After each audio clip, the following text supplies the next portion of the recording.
Hey guys, I just wanted to say a few things. I gotta hop onto another call, but I definitely wanted to say a few things about Charles. I'm super excited for this, and I'm really glad we got so many people attending. Um, if you've been through my unfair advantage class or you've talked to me about anything, you know that my passion is really in the commercial insurance realm. I like larger accounts, kind of that middle market, even down to that schmiddle space. A lot of what I talk about, Charles is the master at. Right? Like he's literally the best in the industry at teaching, training, and coaching the stuff that we talk about.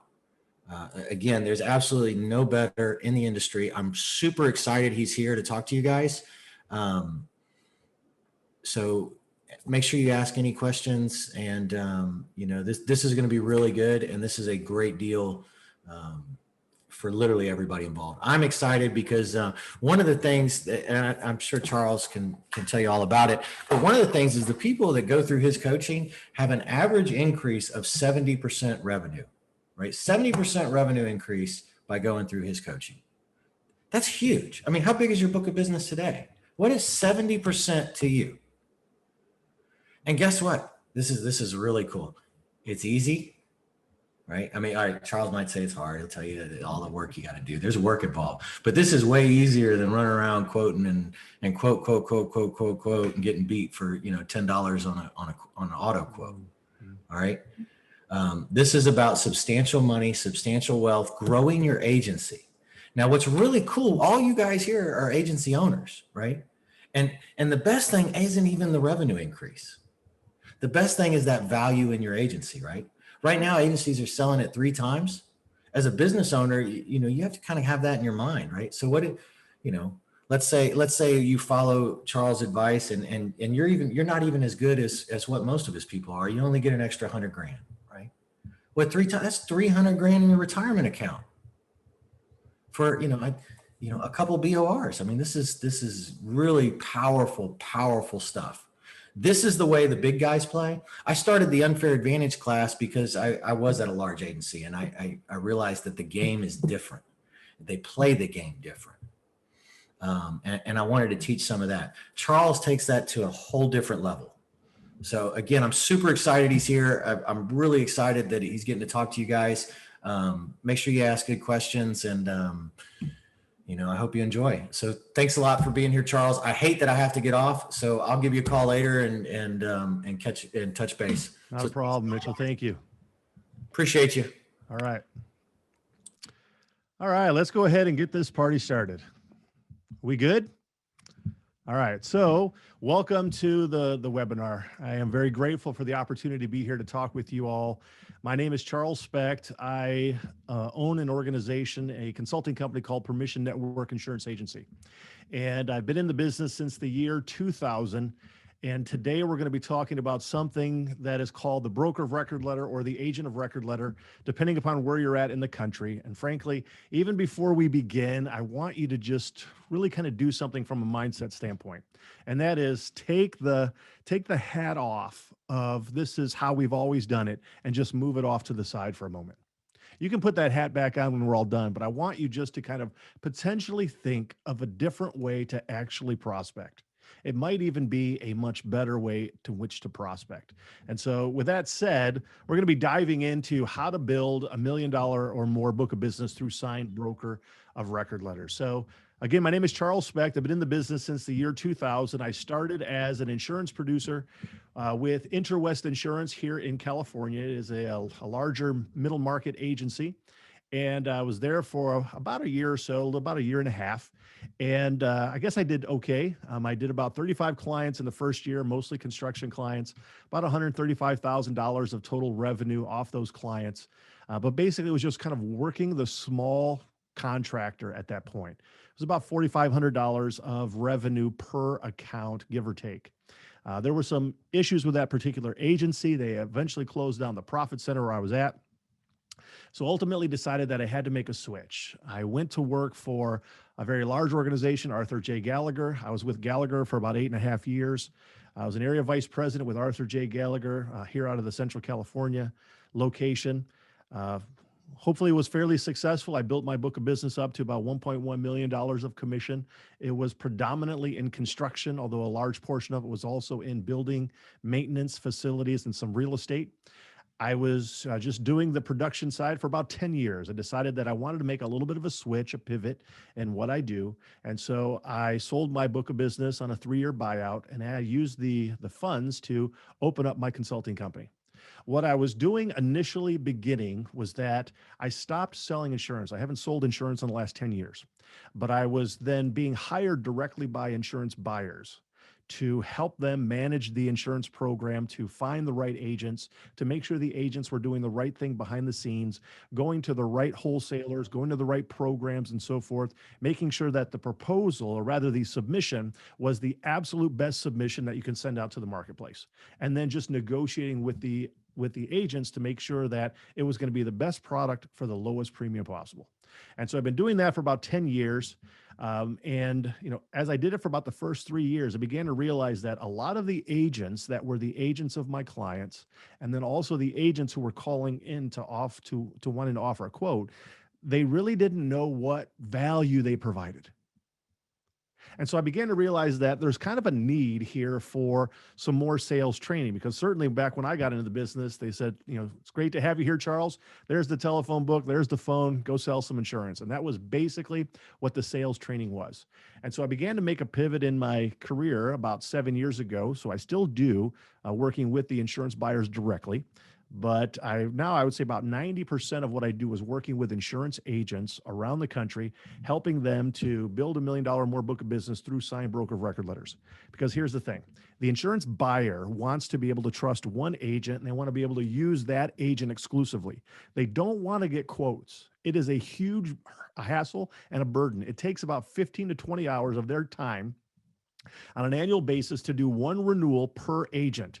That's meeting with those agents multiple times, answering questions, applications, and so forth. So the quoting process is a huge burden for them. And so they would rather trust one agent.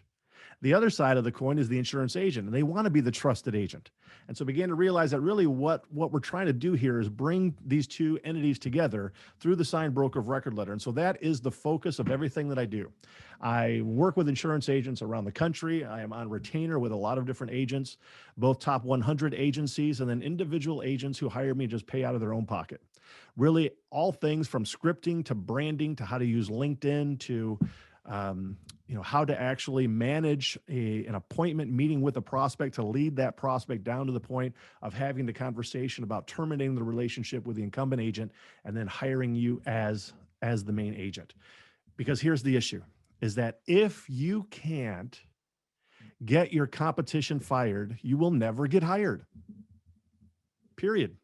At the end of the day, we're in the business of selling insurance, but primarily we're in the business of getting somebody else terminated so that we can be hired. At the end of the day, that's the issue. And so that we really don't have necessarily a selling insurance problem. We have a getting the incumbent unseated problem. And that really is the issue. So we have to be able to uncover the proper pains that the insured is feeling, and then already having done the homework, presenting our timeline of services to show the insured what they will receive from us over the course of a 12-month period in exchange for a signature on a piece of paper. So a signature on a piece of paper, the broker of record letter, agent of record letter, it is for the insurance agent. It is the most powerful piece of paper in the insurance industry. And when you get it signed, you have won. You got a new client. And so we're going to be talking about how to do that more effectively. Before we dive in, however, I want you just to think for a moment, how many times in the last year or in your career have you gone through a process of working with an insured, gathering the documentation, putting together the Accord apps, rating it online, working with the underwriters, driving back and forth to meet with the insured, maybe even meeting with the loss control people from the various carriers that are going to the insured's location? How much time have you spent on all of those accounts that you were quoting on and didn't win the business? On average, on an annual basis, a producer tends to waste over 200 working hours per year going and doing things for accounts that they never win. That is a lot of time. And if you then start to multiply that on an annual basis, how long you've been in the insurance career, it is frankly, a lot of your life has been wasted working on accounts that never trusted you in the first place, that never actually gave you their permission to represent them. And so I think there's a better way. I think that you can save all of that time instead of wasting it, throwing mud against the wall to see what sticks, to actually then presenting your timeline of services, put a line in the sand and saying, if you want these services, if you want to do business with me, here's a piece of paper to sign and I'll make it happen. So there is a very strategic way in which to do this. Like what Mitchell was saying earlier, no, it's not necessarily easy, but I'll tell you, it is fairly simple once you actually get a hold of what the process is. And so with that, we're going to be diving in here to this particular presentation of what we're going to be talking about in regards to the broker of record letter. So can everybody see the screen okay? All right. So we're going to be talking about how to become $1 million insurance producer. And at the end of the day, I'm not talking about premium. I don't really talk about premium. You can't spend premium. If you try to spend premium as an insurance agent, you're going to end up in jail. You don't want to spend premium. You want to spend revenue. Revenue is what you get based upon commission and fees based upon the services that you have to offer. And so when I'm talking about a $1 million book of business, we're talking about the commission that you bring in as an individual producer. I refer to the millionaire producer as a super producer. I know some producers who have a $7 or $8 million book of business that is larger than most insurance agencies out there in the United States of America. They are very micro niche focused. They focus on one particular industry and they become an expert at that particular industry. Those who are micro niche tend to get more business, they get more clients, and they don't have to spend time offering quotes. And so we're going to talk about how to build $1 million or more book of business, one broker of record letter at a time. Here's my mantra. Quoting is for the weak. You don't want to be weak, do you? You want to be strong. Quoting is a weak move. Quoting is what every other insurance agent does. They're just happy to actually get an appointment and sit down with a prospect and to throw mud against the wall to see what sticks. But I need you to understand, because you took off that hat, you moved it off to the side. That's how we used to do it. I want you just to think, is there a better way? Because the insurance underwriters quote, unless you have your own program where you can dictate terms and rate, unless you have the pen, you can't actually quote. We submit, but we don't quote. We negotiate, but we don't quote. We offer services, but we don't quote. So simply just to go through that whole process is kind of a weak move. We're going to talk about why. So targeting the broker of record letters, the fastest, smartest, most ethical approach to building a $1 million or more book of business. I truly believe this. It's fast because as soon as you have a signature on a BOR, you've got a new client. It's smart because you're not wasting your time. You're going right to the heart of the issue, the problem and the pain that the insured has. It is the most ethical because let me just tell you, if you are a competing agent and you put together a submission and you send it to the marketplace and you block out the incumbent agent from being able to work with other agent or with other insurance carriers, there's a sense in which that is quasi unethical because you have begun to hinder the insured's ability to get the absolute best product and best pricing from the marketplace. Because as an underwriter, they want to work with the controlling agent. They want to work with the incumbent because the incumbent has control. The industry statistic is that whoever controls the policies will renew that account. Listen to me. Whoever controls the policies will renew that account 92% of the time. So having control of the policies is everything.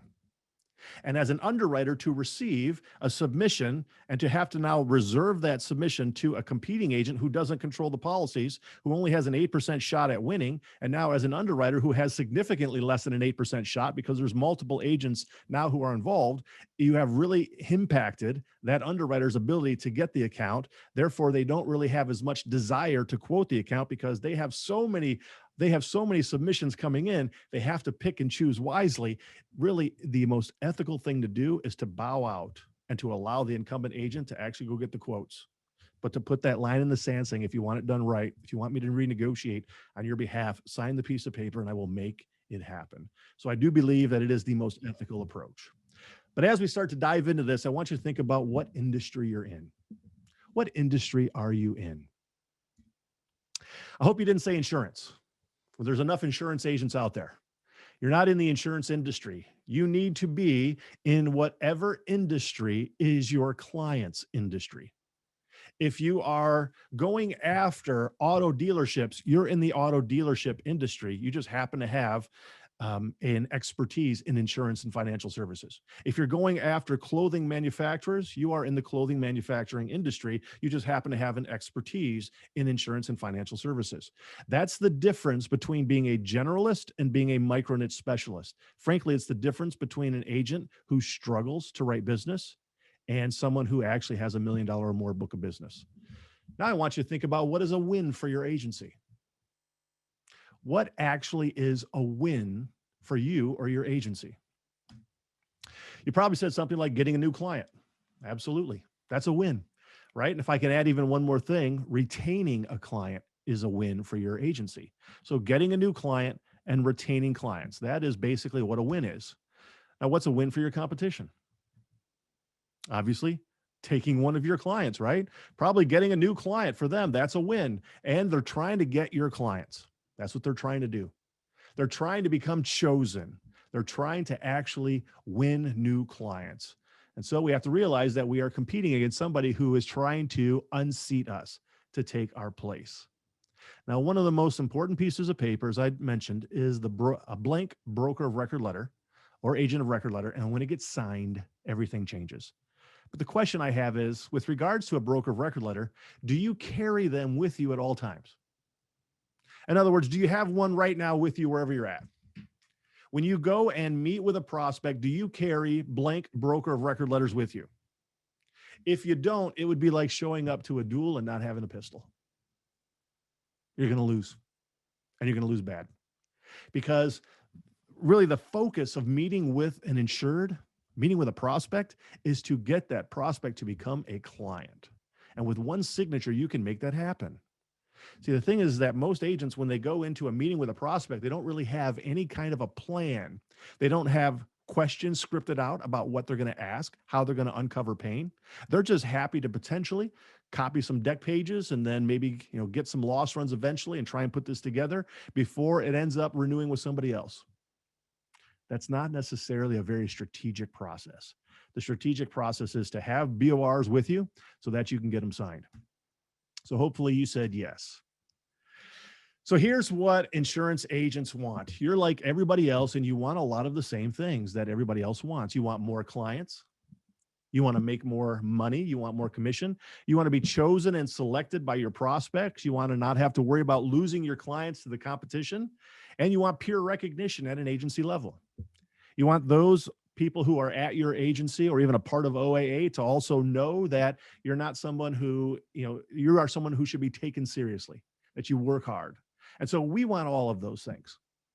Everybody that is on this call wants those things. We want more clients, more money, be selected, not have to worry about our clients and peer recognition. That's what we all want. But here's the process, or here's the problem rather, is that that's not what your clients want. Your prospects don't want any of those things. I want you to understand this and take this as to heart as much as possible. The prospects out there don't care about you. They don't care about OAA. They don't care about your children going to college. They don't care about the electric bill that needs to be paid. They don't care. They have three concerns. This is what your prospects are concerned about. They want to save money, they want to save time, and they want peace of mind. And they don't even want it in that order. They want it flipped. What they really want, number one, is peace of mind. They want to save time, and they want to save money. The problem with your insurance prospects, however, is that they have the insurance mentality of about a 4-year-old child. They don't understand insurance. They don't know what's the difference between one asbestos exclusion from one carrier and another asbestos exclusion from another carrier. They don't know what's the difference between 17 insurance agents. You line them up. They don't know. They don't know what's the difference between one agency and another agency. Frankly, there's no such thing as a household name when it comes to an insurance agency. Marsh, McLennan, Aon, Brown and Brown, Willis. I mean, you name all the big ones.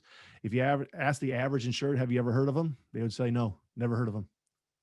Right? There's no such thing as a well-known insurance agency in the United States of America. There's carriers that are fairly well-known from the captive side or direct writer, Geico, Farmers, and so forth.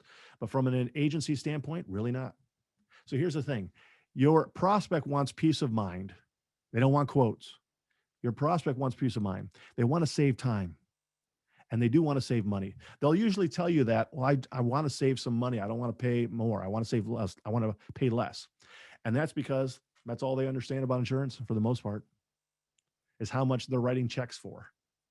Because again, they have the insurance mentality of about a 4-year-old child. They don't know how it's quoted. They don't know how it's rated. They don't know how to negotiate. They don't know what is the difference between the carriers. The only thing they do know is that I'd like to pay less for it. So they want peace of mind. They want to save time. They want to save money. And those also become the 3 main objections you will hear. Peace of mind. We're happy with who we have. They want to save time. Now's not a very good time. I don't renew right now. I'm busy. I want to save money. My agent shows up with the best quote every year. Nobody can beat that price. So those are the main 3 things they want to hear. And it also tends to be the 3 objections. You figure out how to help your prospects gain peace of mind, to save time, and to save money, you'll become a millionaire. And that's what I focus on with my training. So here are some things that we want to focus on, and we're going to talk about this today, is targeting larger revenue accounts. Okay. If I can just say this, I want you to listen just for a moment. If I could just say this. If you disregard or forget everything else that I say in this webinar today, please remember this. You will make more money if you go after larger accounts. You will make more money if you go after larger accounts. When I mentioned earlier that I was at my first agency and did 35 clients at about 135 of revenue, I knew that I wasn't going to be able to sustain that over the course of time and really be able to write a lot of accounts and make the money that I wanted to. When I went to my second agency, I was introduced to something that was called an minimum revenue threshold. And so they said to me, Charles, we brought you on because we really liked your production. But the thing is that the size of the accounts that you're going after, you can't write those anymore because we don't even pay the agents unless they bring in accounts that are $5,000 or more of commission. So your account has to be at least $5,000 of commission before we'll even pay you. And I think even now they've increased that to $10,000. So I began to realize at that time that something was going to have to change. The problem was I was 24 years at the time, 24 years old, and I looked like I was about 17. And I thought to myself, why is anyone going to buy anything from me? I've only been in the business for about a year, and I didn't know what to do. In fact, I thought I was probably going to have to find a new agency because I didn't think it was going to work. But I did a little soul searching. After about 2 weeks, I decided, okay, here's what I'm going to do. I'm just going to go after the same types of clients that I did. I'm going to go after construction. I'm just going to go after accounts that are 5 to 10 times larger than what I was going after before. And I made the decision that the first policy that I write for any account is going to have to be $20,000 of commission or more. Otherwise, I'm not going to be able to do it. And I thought, there ain't no way this is ever going to work. Nobody's going to buy this from me. This is going to be my beginning of the end at this agency. But it really worked out pretty well because after a year, I only wrote 15 new clients, but the average revenue was $26,000 per. I did about $330,000 in annual revenue in that first year with the new agency, which was my second year in business. Let me just tell you, there was no difference in the carriers that I placed the business with. There was no difference in the types of policies that were different.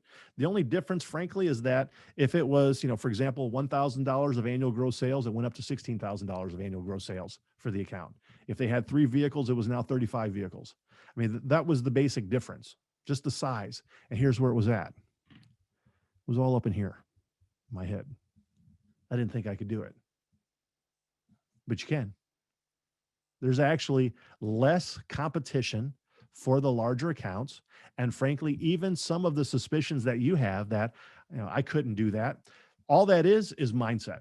All that is mindset. And frankly, that mindset, that negative limiting mindset plagues every single insurance agent in the United States of America. Constantly thinking, I can't do that. Why would they do business with me? They have so many other options, so many other people. No. People buy insurance from you because they like you. People will buy insurance from you because they will trust you. People will buy insurance from you because you will be there. If you give them those 3 things, peace of mind, help them save time, help them save money, you will not have a problem prospecting larger revenue generating accounts. and you'll be able to retain them over the course of time. So again, if you don't take anything else away from this, but you just go after larger accounts, you can thank me later. Second issue here is micro niche. The one who is micro niche is going to get the most broker of record letters, period. If there's two agents, and say, for example, we're going after a plumbing subcontractor, if there's two agents and one's kind of a generalist, just doesn't really have anything special. And then another one's like, I've got 17 other plumbing contractor or clients. This is my 12-month plumbing timeline of services that we're going to give to you in regards to the workers' compensation claims management. We're going to be doing the individual job site loss control. We're going to monitor all of this information. We're going to give it to the underwriters at the end of the year so that we can generate additionally an extra 5% credit on your workers' compensation. Like, just having that micro niche will actually allow you to get more broker of record letters over the course of time. Here's another thing. Stop offering quotes to non-clients. Stop offering quotes to non-clients. Just stop offering quotes to people who are not yet your client. Imagine how much time you'll save. Use all that additional time that you have saved to continue prospect, to meet with businesses, find those who really aren't happy, and then go for the broker of record letter. Because again, 92% versus 8%. And as we're going to talk about here in just a moment, there's basically three percentages here: 15, 15, and 70. Around 15% of the insurance buyers out there right now are happy with their current agent, and you will never have them as a client. That's okay. We don't want to meet with them anyway. There's another 15% that right now are neither happy, satisfied, or loyal to their current agent. They're just not happy. They want to make a switch. You prospect and you find them, uncover the problems that they're having, present your solutions, require the signed broker of record letter before moving on. You're going to have a lot of clients who become yours through the broker of record letter merely because they're just not happy with who they have right now. The issue is that they just don't know the broker of record letter even exists. I mean, think about it. The insurance carrier, let's say the carrier's Travelers Insurance. Travelers Insurance doesn't send a memo or email to all their policyholders and say, hey, you know what? If you're really not happy with your current agent, you can sign a broker of record letter and you can find yourself a new agent. They don't ever tell the policyholder about the BOR. And currently, obviously, the incumbent agent doesn't tell their clients about the broker of record letter, right? If I had clients, I wouldn't say, by the way, if I don't do a very good job, here's a blank broker of record letter. You can sign this and find a new agent. Right? The incumbent agent never tells them about it. So the only time an insured would even know that the broker of record letter exists is if a competing agent comes in and hopefully does a good job of explaining it. But let me just also tell you, I really firmly believe that less than 10% of insurance agents out there even mention the broker of record letter to their prospects. They don't use it as a tool. They don't think about it. So frankly, most of your prospects don't even know that making a switch in their agent is an option. I really need you to understand that. They don't even know it's an option. If they did, they would likely sign it. And so the insurance villain really in the room is the insurance buyer's multiple quote mindset. We as an insurance agency, we have done ourselves a disservice and we have done the insured a disservice. We let them know that, we're here to give quotes. We're just going to throw some mud against the wall. We'll quote, quote, quote, quote, and we'll see what happens. Right? But it's not in the insured's best interest. It's not. It's not in the insured's best interest. When I am doing my other consulting company, when the insurance buyer, for example, I've got a nursing home client over in Pennsylvania, and they hired me for this, okay? A lot of problems right now in the nursing home industry with COVID and so forth. The account itself pays about $3.5 million and another $4 million just for benefits premium. Very large organization. They're paying me a fixed fee to actually manage the program for them, to manage the insurance process because they don't know what to do. They don't know who to trust. They have multiple agents. They have multiple policies. They really don't know who to trust, how the process works, and so forth. And so they think that the best way to do this is just maybe work with 3 or 4 or 5, agents to get quotes. And I'm here to tell you that that is not the best plan. That is not the best approach. The best approach is to find the trusted agent who has what the insured needs, represents the carriers that are needed, and allow that, frankly, empower that, frankly, give that agent permission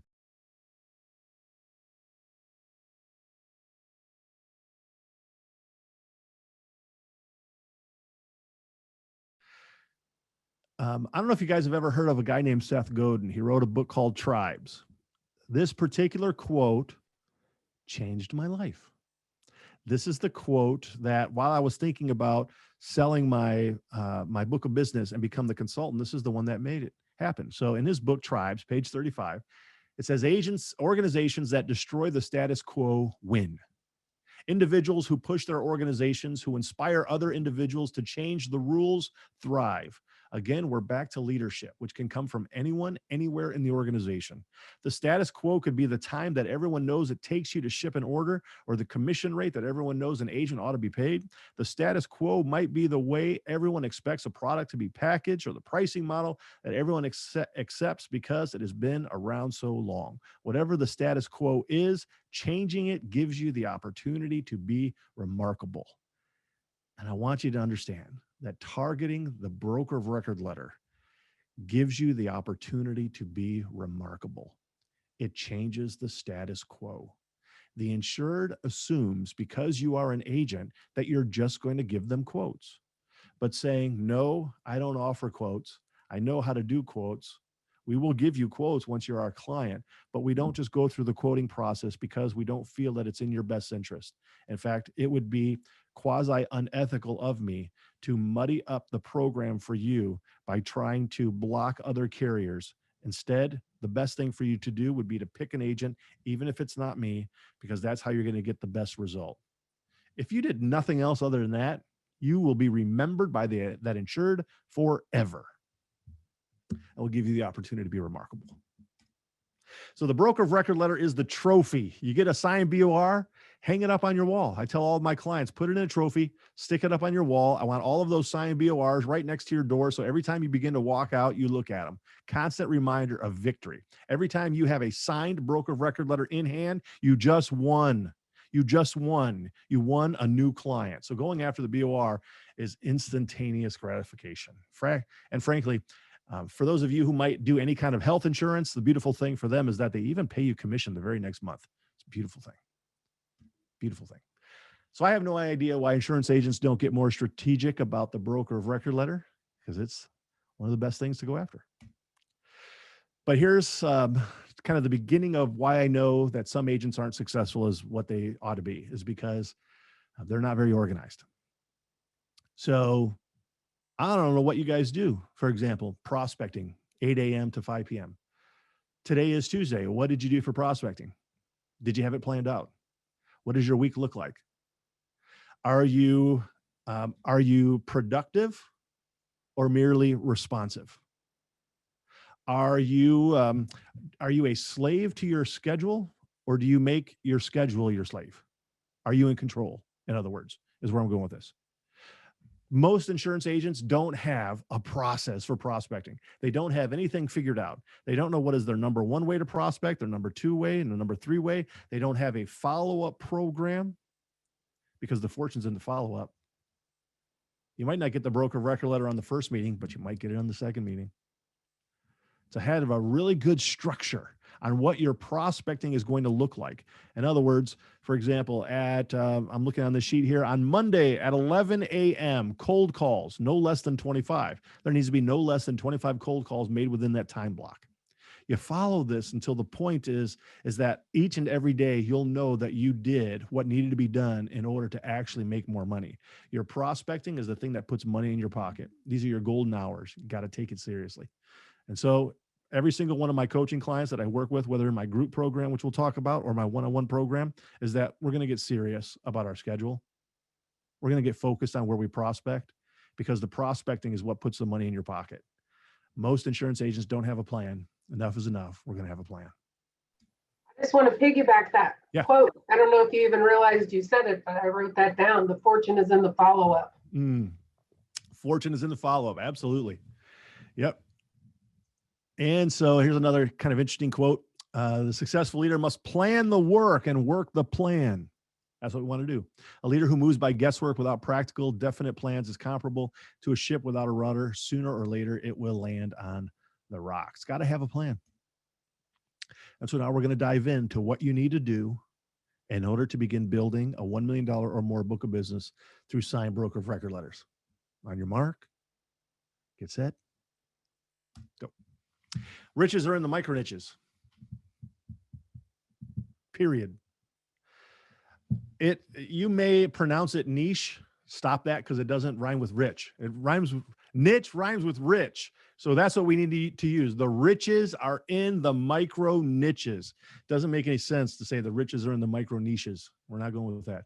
Niches. So I know that you can write any account. As an insurance agent, you represent a lot of carriers.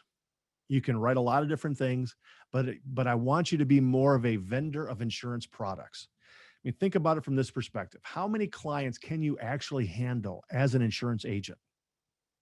What's your number? Because every agent has a number. There comes a time in which you become so busy that you literally can't prospect anymore. You will hit your ceiling. Everyone has a ceiling. What's yours?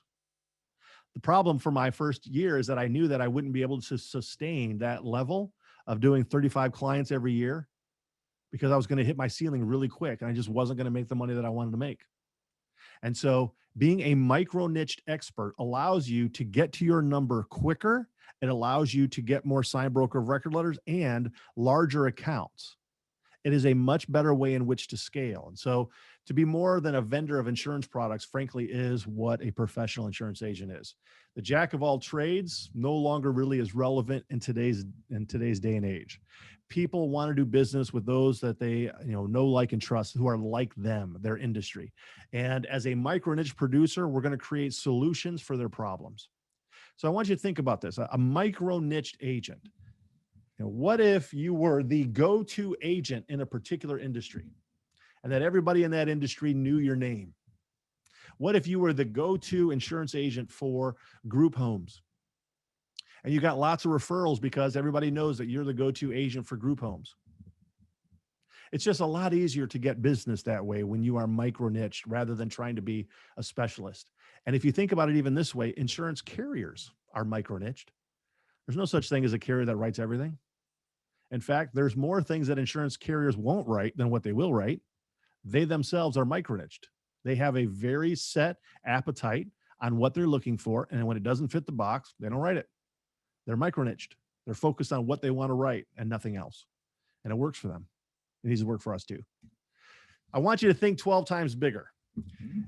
If we do business together, I am going to be doing everything I possibly can to expand your thinking, to stop thinking small and to start thinking bigger. And I want you to begin thinking 12x, 12x, 12x, 12x. In fact, it's become a mantra of mine. And it's not that we're necessarily trying to become 12 times bigger, although that's what we would like, right? I want you to think about it from 12 times. 12x means 12 times. I want you to do something 12 times in a year. I want you to get one broker of record letter and a new client every single month. One new client per month. Buy a signed broker of record letter, that's 12x. When we start increasing the size of the account that we go after, and we get those new clients by signed broker of record letter, just one, that's the minimum. Most of them can get at least, typically get about 18 to 22. If you're just going out and you're working it and getting the signed broker of record letter, 12x is the minimum. One per month, just 3 and a quarter, 12 in a year. In fact, it's not a whole lot more work for a $125,000 commission account versus a $15,000 commission account. It's not a lot more work. It's just a bigger account. There are fewer competitors on the bigger accounts. In fact, would you rather have 29 clients at $35,000 of commission or 290 clients at $3,500 of commission? I can't even imagine what it would be like trying to service 290 clients. But both of those will give you $1 million book of business. Which one? Think 12x bigger. So the next point here is to stop offering quotes on non-clients. Like, there is an actual strategy attached to it. It's not just not offering quotes. It's more than that. But I really want you to take a step back and think to yourself, what if I didn't waste my time offering quotes anymore? How much easier would that be in marketing? How much better would my reputation be with the insurance underwriters? How much stronger would our carrier relationships be if I only were sending out, accounts to them that they had a much higher winning percentage on? Therefore, every time I would submit to an underwriter, if they saw my submission, they would know that they have a better chance in which to write it. Unfortunately, our reputation follows us in the insurance industry.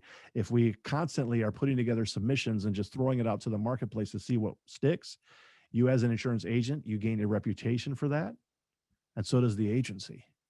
And many times the underwriters will tell me they know exactly who is writing business with them and who is not. And if they receive submissions from an insurance agent that doesn't place the business with them, that just blocks them, they put the submission to the bottom and they just offer a declination.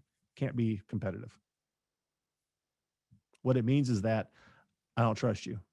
I'm not willing to dive into this. No like and trust. Stop offering quotes. Everyone gains when we stop offering quotes. You will save time. And again, the insurance buyer doesn't like the process either. They would rather have a different approach. They just don't know that the broker of record letter even exists. Now, here's probably one of the main issues with regards to developing a micro niche is that you need to really start thinking outside of the box rather than just insurance. So develop non-insurance solutions, okay? So it's not just insurance that you can provide services for, it's potentially their industry. I have some examples here in regards to restaurants, okay? So many of you might actually go after restaurants. Well, insurance for restaurants isn't cheap, but it's really not that expensive either. And so the insurance isn't really the big issue.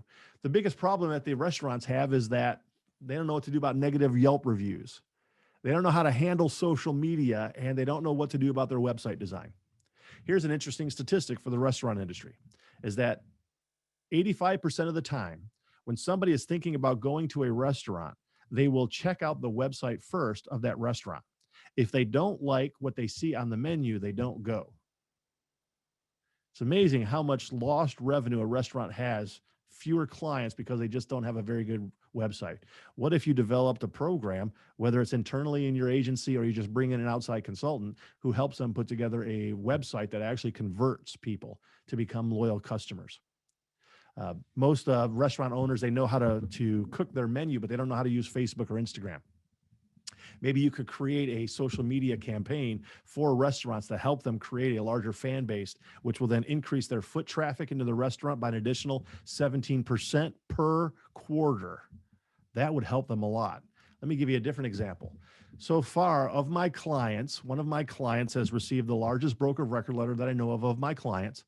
It was $1.2 million of commission. Okay, $1.2 million of commission for one broker of record letter. Very, very large account. He received another referral. A week later, got a BOR on another one for $100,000. But $1.2 million of commission. Okay, here's what he does. He goes after trucking accounts. Truckers pay a lot of premium. And he doesn't have anything special for the truckers.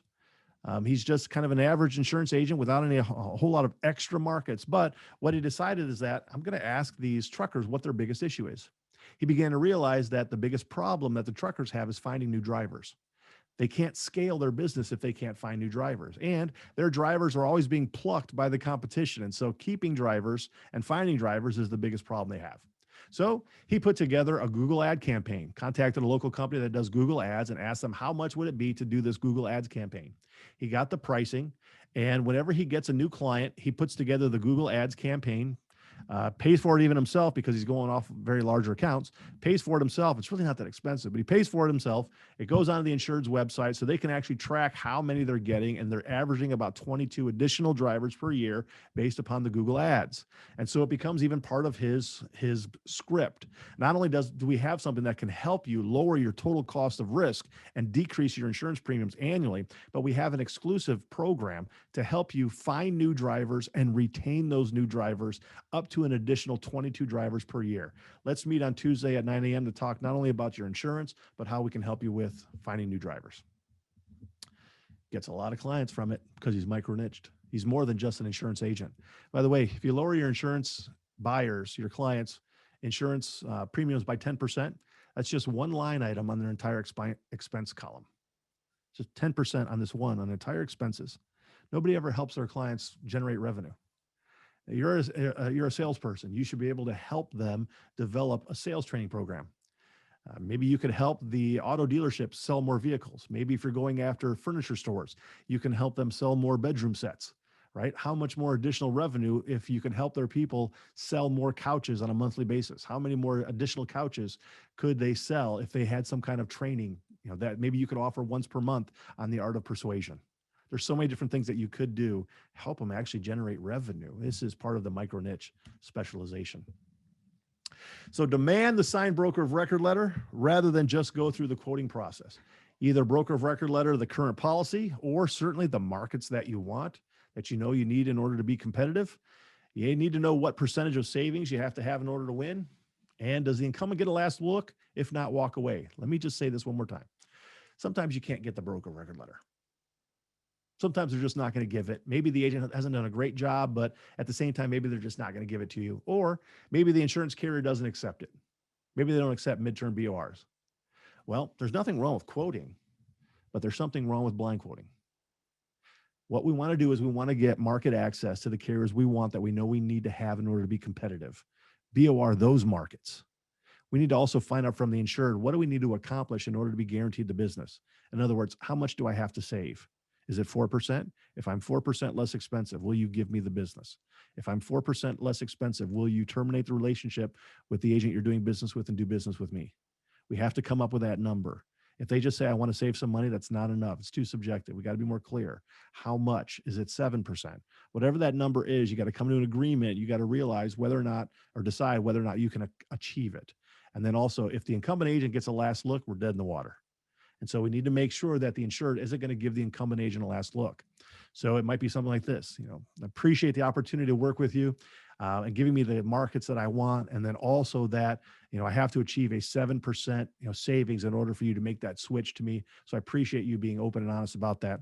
And it would be unfair for me to receive, your current agent's, renewal quote, and then have me just, get 7% under it in order to win the business. And so, I would appreciate if we can go through this whole process with you not sharing any of the other agents' information with me, and at the same time, not sharing my information with any of the other agents.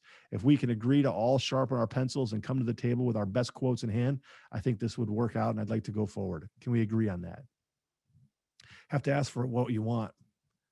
And then you'll be more likely to get the business. Because again, the incumbent's going to keep it 92% of the time. I'd rather lower that to like 43% if I'm going to go through a quoting process. One of the advantages you have, like if they say you need to beat it by 4%, you have those numbers in hand, you have the ammunition. Now you have to remember that because of being a part of OAA, we have VIP contracts with many of the carriers. So you have negotiating room and points to work with. And so you can go back to the carrier and say, I need 4% less on this. I need to beat this. And when you give them that amount, most of the time they will comply. And especially if you capitalize on your relationship. Mm-hmm. Absolutely. All right. Timeline of services. This is going to be probably the main thing that I work with you guys on. All of my clients tell me, and I know this to be the case, they tell me that they get more clients and they get more broker of record letters because of the 12-month timeline of services that we put into place. See, here's what most agents do. Most agents will say a lot of things. We're going to give you great service. We're going to be there to answer the phone for you. We're going to set up workers' compensation claims management for you and all that, loss control services and so forth. But the problem is once they get the account, for some reason, the producer just forgot to actually put in place those services, or maybe just moved on to the next one, or, heaven forbid, was unethical and never planned to give it to them in the first place. But there's a lot of reasons why the services never actually get instituted. Most agents talk. They verbalize, they say they're going to provide good things, but actually having on a piece of paper what you're going to do on March 23rd, what service it's going to be and who's going to provide it, and that you're going to implement the workers' compensation claims management services on March 1st. And this is going to be the person who does it, and this is going to be the expected ROI. We're going to provide the claims management on a monthly basis, and you're going to receive it by the 3rd of every month. Just by having a timeline of services that's written down, that is micro-niched. It might say the plumbing subcontractors timeline of services. It has a picture of a plumber on there. It has plumbing verbiage throughout it, and it actually lists what they're going to receive. That by itself is a great way in which to differentiate yourself from the competition. You will get significantly more clients, whether you get them by BOR or you go through a quoting process, because you have something written for them, because it actually shows that you have already thought about it and you've already following through with other clients. So we're going to spend some time on that. I mentioned this earlier, but I want you to think of this as a spectrum. So 15% of the insurance buyers out there are not happy. 50% of the buyers out there are happy with their current agent, which leaves another 70% somewhere on the spectrum of either being neutral, not happy, or happy with their current agent. Guess where I'm going with this is that there's just a lot of insurance buyers out there right now who are neither happy, satisfied, or loyal to their current agent because the agent simply hasn't done a very good job. Maybe it's the agency personnel, such as the account manager, the receptionist, the workers' compensation claims person who was supposed to do something and didn't follow through. Maybe it's the producer. Whatever the reason, there's a lot of people who just aren't happy right now. Spend your time focusing on finding those, and you're going to end up having a lot of clients. So targeting the broker of record letter, again, is the fastest, smartest, most ethical approach to building a $1 million or more book of business. And so as I finish this first part, and the next part's not going to take us too long, we're going to go into it in just a moment. But those are kind of like the basic things in regards to $1 million insurance producer. A lot of it is mindset. A lot of it is having the things already prepared by developing the micro niche, by having accountability, by following a schedule, by actually asking for the business in a very strategic way. Not asking for it too soon, not asking for it too late, but putting a line in the sand, knowing your value, knowing the quality of your company, knowing the quality of your agency, understanding the services that you provide, and then just having the mindset that if you want these services, all it takes is one signature. And so when you have those services on your timeline of services and you're showing these to a client, to a prospect rather, you're showing these to a prospect, you need to have a conversation similar to this with a particular mindset. Said, Bob, now that we've gone through the timeline of services, we've uncovered a lot of the pains that you have and just the problems with the carrier and the policy and some of the services you haven't received. And you can see, obviously, then our 12-month timeline of services, and this is what we provide to our plumbing subcontractor clients. Every single one of these, we provide all of these services with this particular expected ROI. But I have to let you know that we're very particular about these services. And we can only give them to current clients because we can't provide these services to different businesses who aren't our clients, because it would begin to dilute the effectiveness of what we would have for all of our current clients. And so we're very careful that we only provide these to those who actually decide to do business with us.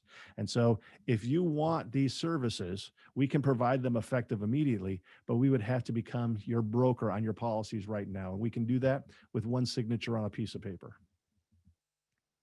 That starts the process of actually asking for the business in a very systematic way. And I'll be able to help you work through how to manage a meeting with a prospect, how to actually uncover those pains, how to put together your timeline of services, and frankly, how to build your book of business to $1 million or more.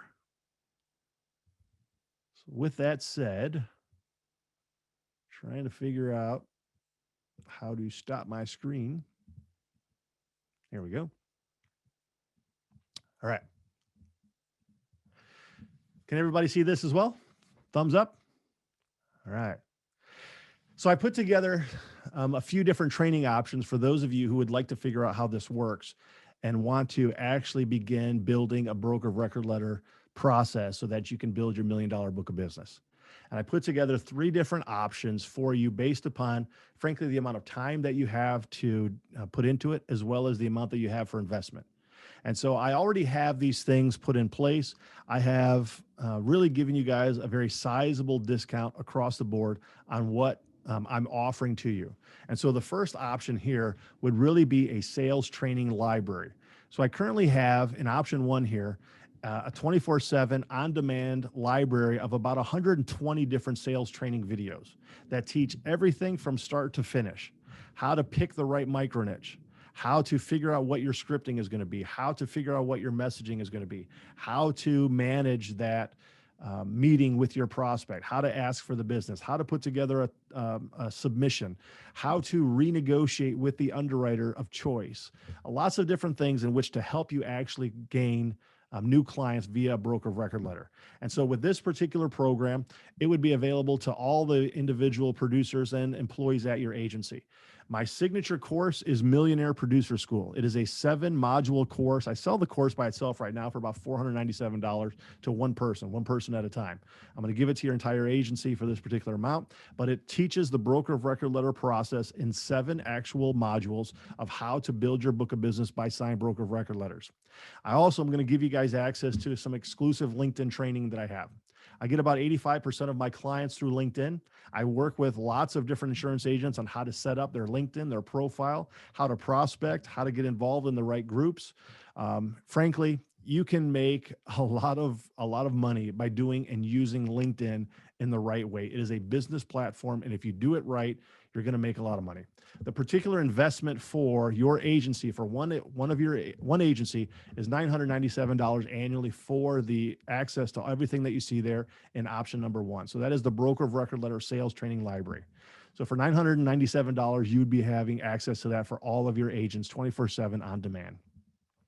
The second option is if you want not just option 1, but you want something that is more of a kind of a personal coaching experience. And so I'm putting together an OAA group. This is going to be an OAA group for the producers. And if you want it, you have access, you have access to option 1. And now we also have a group coaching program here. This particular option is designed kind of for the newer producer who I would say is about $150,000, $200,000 book of business or less. Maybe that's been in the business for about a year or 2 or less. And so this is going to also include 1 hour per week of live group coaching and sales training. We're going to have Zoom calls throughout the week. I'm going to be the one who's leading it. I'm going to be working with you guys as a group. It's going to have hot seat sessions. It's going to have the producer curriculum. So I have my producer school curriculum that I'm going to work through all of the producers who are about 150, 200,000 or less. All of it is designed on how to get more broker of record letters and build your book of business to another to $1 million or more. This particular option is $997 per person. Okay, so if you have 3 agents that you would like to go into the program, it would be $997 per person. That is an annual program for the actual coaching for each individual person. So you would have option 1, which is the library available to everybody in your agency. This option number 2 is if you have maybe 1 producer or 2, however many you'd have, they could have then access to this OAA group coaching mastermind program throughout the entire year, where we're taking them through the process. We're working with them. We're working through their own individual script, their micro niche and so forth, getting them dialed in order to build $1 million book of business. So that is that particular option. Option 3 is kind of a hybrid. It's really designed for those producers who have been in the business for a while or an agency principal, and you just need more help. You need more training.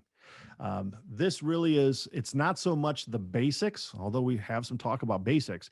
It really is putting the pedal to the metal. It is one-on-one coaching. So not just a group program, but it is one-on-one coaching with me, where I will actually have conversations with you, 3 conversations per month, one-on-one, about 30 minutes per call, where we're really dialed in. We're working on the accounts that you are prospecting. I'm holding you accountable to actually doing the work. We are individually putting together your specific plan, your micro niche that we're going to work on. What is going to be your offering? I'm working with you one-on-one to put together your actual annual 12-month timeline of services and so forth. You have access to everything that you've seen above in option 1, but this is geared towards the more seasoned producer or agency principal. So not only do we talk about a lot of insurance tactics and things like that, but this is also for the agency principal or sales trainer that might want to be able to figure out how to actually do it themselves for the rest of the people in their agency. So it's for the seasoned producer. It's for the principal who's trying to figure out how to just really get this going for them and their entire agency going forward. This is $500 per month to have option 3 for 1 person, or I decrease it to $4,800 annually per producer. And so it includes everything: $1 million insurance producer school. It includes the LinkedIn training. It includes the library of coaching, and it's $500 per month, or an upfront $4,800 annually per producer for 3 30-minute one-on-one coaching sessions with me as we're working through it on an annual basis. That's essentially what the coaching program looks like. I can tell you that, for my option 3 that I have there, I normally charge about $7,500 to $8,500 for twice per month. And I also typically have an extra $1,000 that's required upfront and just to get into the system, let alone the $500 per month. So it has been significantly decreased for you guys. And again, I'm setting this all up for an OAA branded program specifically for you guys. I'm very grateful for the opportunity to do this. My contact information, as you can see, is here on the screen. I would ask for you to simply give me a call or send me an email at charles@permissiongroup.com, and I'll talk to you, figure out which plan is going to be best, and we'll get you all set up.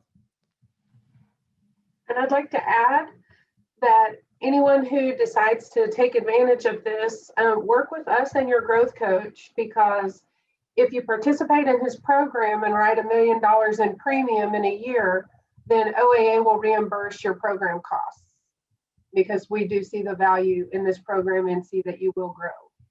Yeah, that's great. I didn't know about that. That's awesome. A surprise. Hey, all right. Does anyone have any questions about the programs or about anything that Charles discussed today?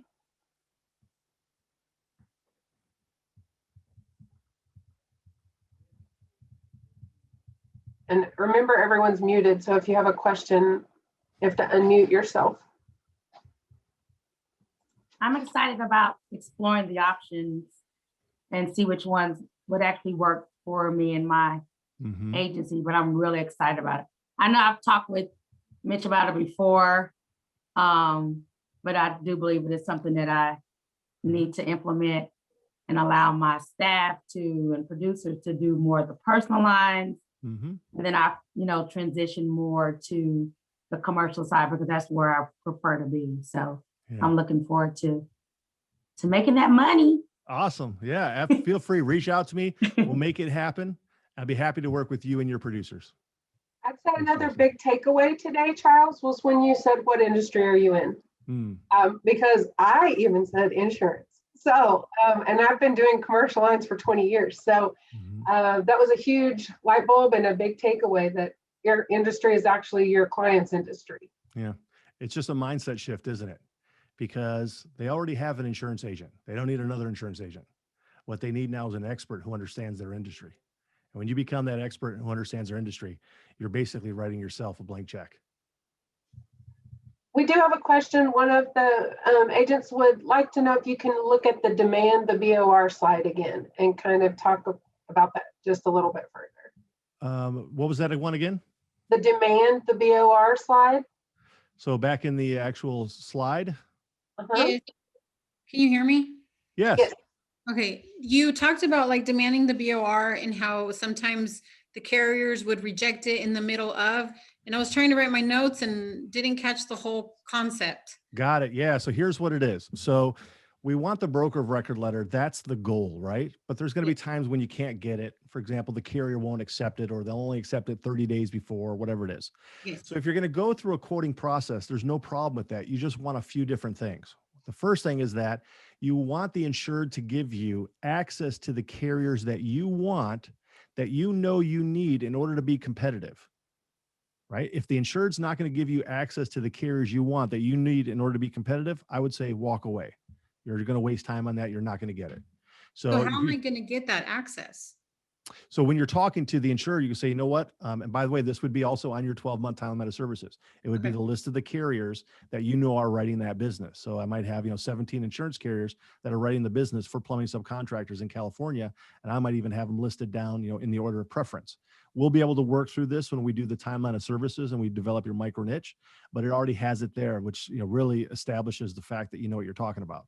And so as you're going through it with the insured, you're going to know which carriers are going to be the more competitive ones that you want to represent. And so you have that conversation with them. I want to have access to Travelers and Chubb and Amwins and, this particular surplus lines broker to access these carriers on the surplus line side.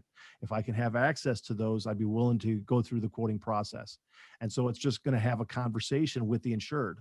And, based upon what they say, is going to help you decide if you've got a real opportunity here. Right? Because if they say, sorry, I'm just going to let my agent go to whoever they want first.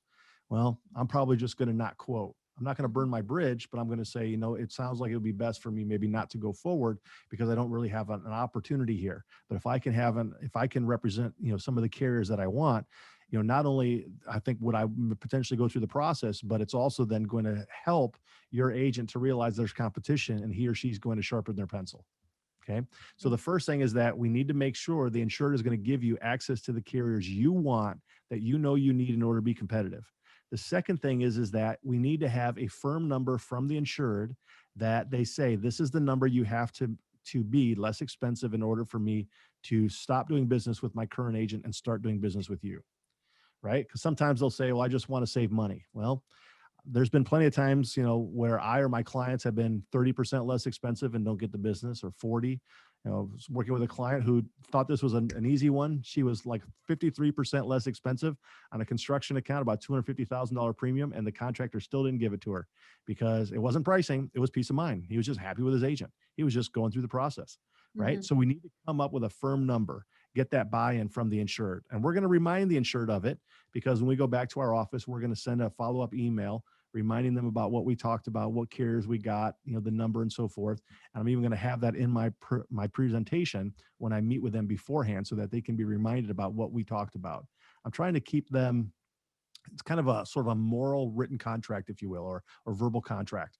I'm trying to just get them to remember what they said to me, because by the way, they're going to meet with a lot of agents. They're going to forget what they said to me. So I'm going to try and keep it in writing. So I want to come up with that firm number. Initially, they might say, well, I want to save 20%. And that's fine, because that's where we're starting. Because I know I'm not going to be able to necessarily do that. I say, well, 20% is a lot.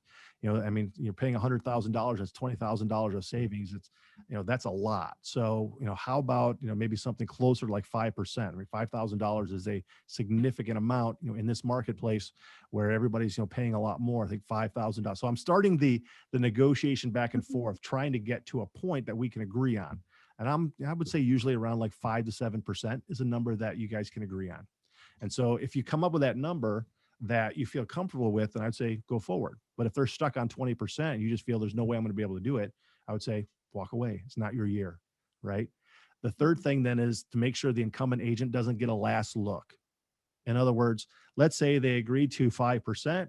You come in and you're actually saving them 9%, right? You came in and you're 9% less expensive. But if they go back to, old Bob, their insurance agent, said, hey, I got this quote from this one agent named Mira, and she's 9% less expensive than you, Bob. Bob's going to say, well, hold on, let me go talk to my underwriter, right? They go back and talk to their underwriter, and the underwriter say, well, I can give you 6%. Bob's like, that's fine. I'll give up 4% of commission. And they get to 10%, and they come back to the insured and say, hey, you know what? They can only do 9%. I got my underwriter down to 10. That's enough. The insured then stays with them.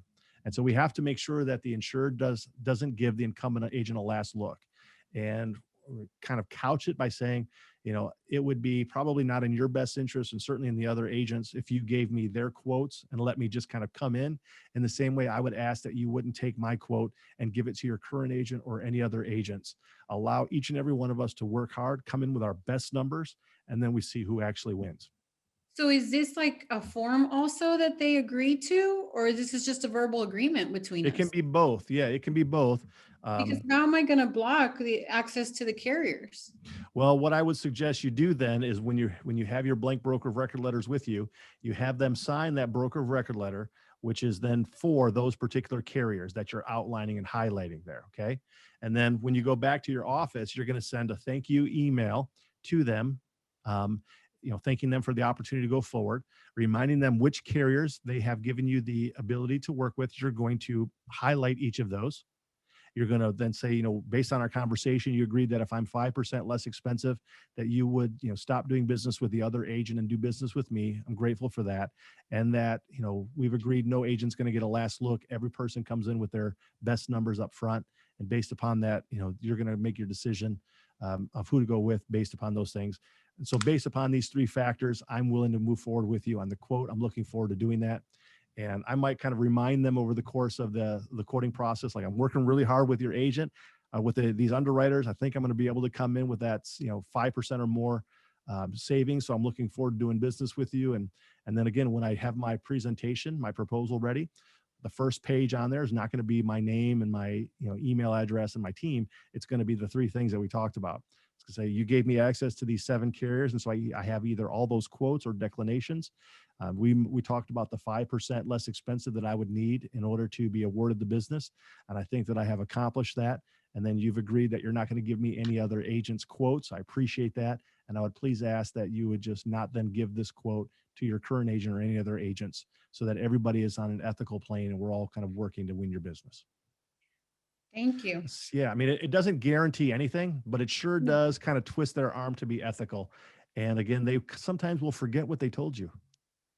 Yes. You know, they'll say, well, I think it was 20%. Wasn't it 20%? No, it was 5, Yes. right? And so we just get to that point. Great Thanks question. for going back over that. I was wanting to wrap my head around it completely. You're welcome. You're welcome. Another thing we want to keep in mind when you're getting BORs is some carriers will not accept a midterm BOR.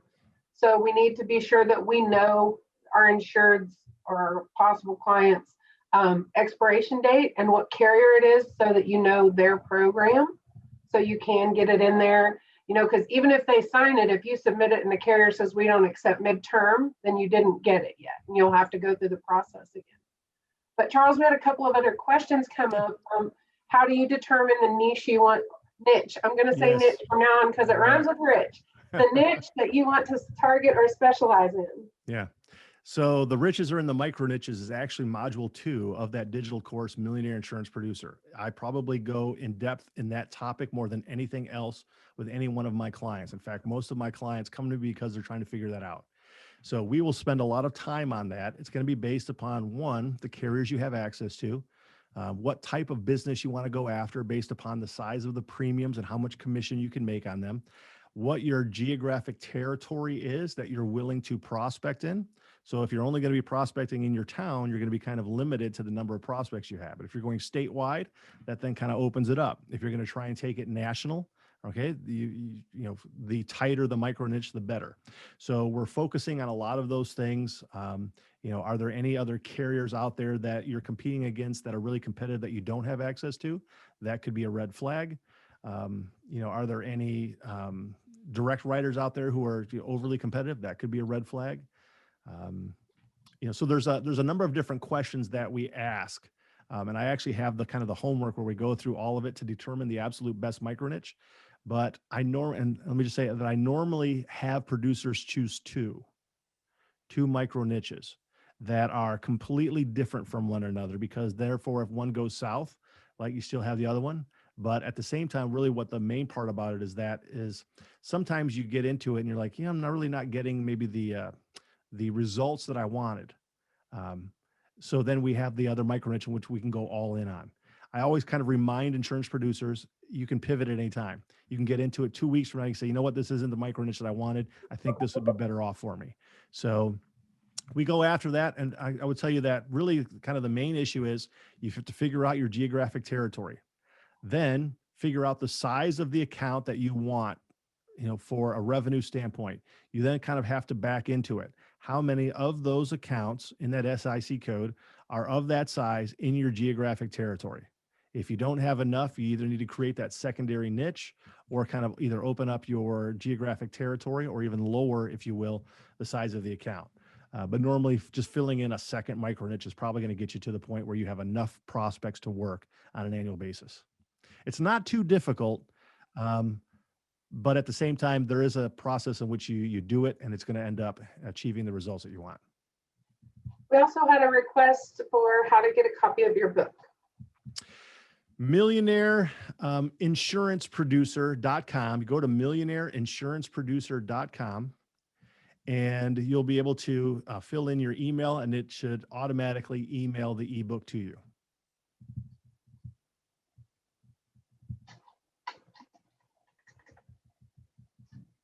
Do we have any more questions?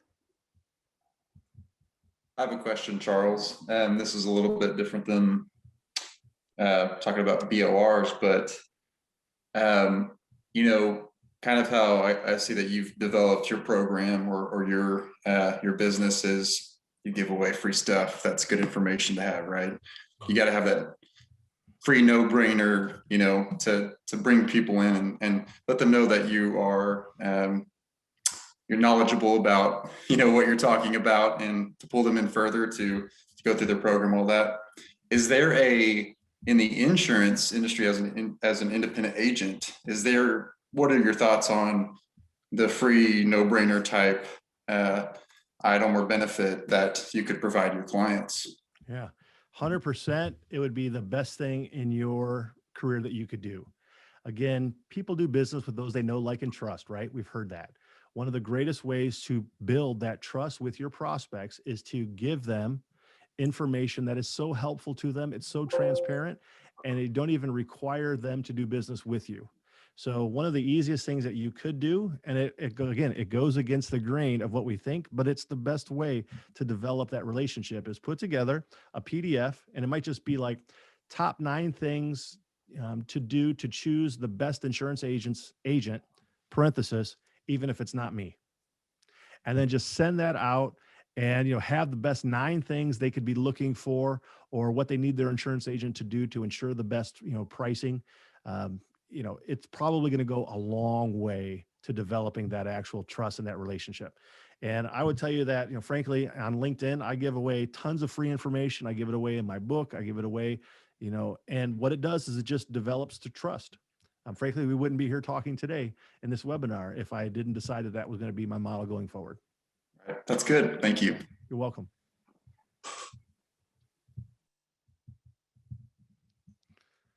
All right. Well, I'll tell you what, if anybody has any other questions, I think I've got some other things here. So we've talked about where to go and get it, the niches, the demand. Yeah, I'll send that. So I know Aaliyah had, the sheet for the offers. We'll get that over to you. Again, feel free to just send me an email at charles@permissiongroup.com. We'll make it happen. I'll get it over to you. And it's an absolute pleasure to be with you guys all today. I hope you got some value out of it, even if you decide that, it's not maybe in your budget right now, or it's, just not the right timing. Hopefully you got some information that's going to help you in the long term. But I also know this, that those who do utilize my services and follow it will increase their revenue on average of 70%. It's not simply a promise. That's what my clients actually achieve. So hopefully that's a great point. Realistically, in the scheme of things, what you pay versus what you get, you're paying a lot lower amount than the benefit that you're going to receive. So I would highly suggest that you take advantage of this. Yeah. Thanks, Ryan. Without a doubt. You look at the carrier opportunities for training that we have through partner carriers, and this is comparably priced to most of those. And we've got some people on this call who run successful agencies, and I'm sure can attest. Chris LeBlanc, you've seen tons of training over the years, right? I mean, this is a relative bargain in the grand scheme of things when I look at what's out there as far as sales trainings, and especially related to this business. Yeah, Charles is very accredited in the industry, and I definitely know that you guys are not going to be sorry to make the investment. Thanks, guys. And like I said before, be sure that you work with your growth coaches and you let them know, and Charles will want to communicate with you to make sure we know which members are on, because we do want to track that growth. And if you write $1 million premium, not revenue, premium in commercial lines with partner carriers, then OAA will reimburse your program fees with Charles. And let me just tell you, writing $1 million of premium in a year, yeah, that's not going to be a problem. We're going to probably double, if not triple that. And I'm not joking. We're going to go after larger accounts. Hitting $1 million is not going to be a problem. And so I'm very grateful for that offer that you've given to your agents. Sounds great. Well, thank you everyone so much. Charles, thank you for your time and your partnership with OAA. We're really excited that you're offering this to our members, and that this is just another way to grow. And commercial insurance especially is something we've been working on a lot and talking about. And I think it's a huge opportunity to grow quickly for our members. We have partnerships with the best carriers in the business, so we can get things going. And we really appreciate you, Charles. And thank you all so much for taking time out of your day today. All right. Thank you, everyone. Have a wonderful day, and go sell some insurance.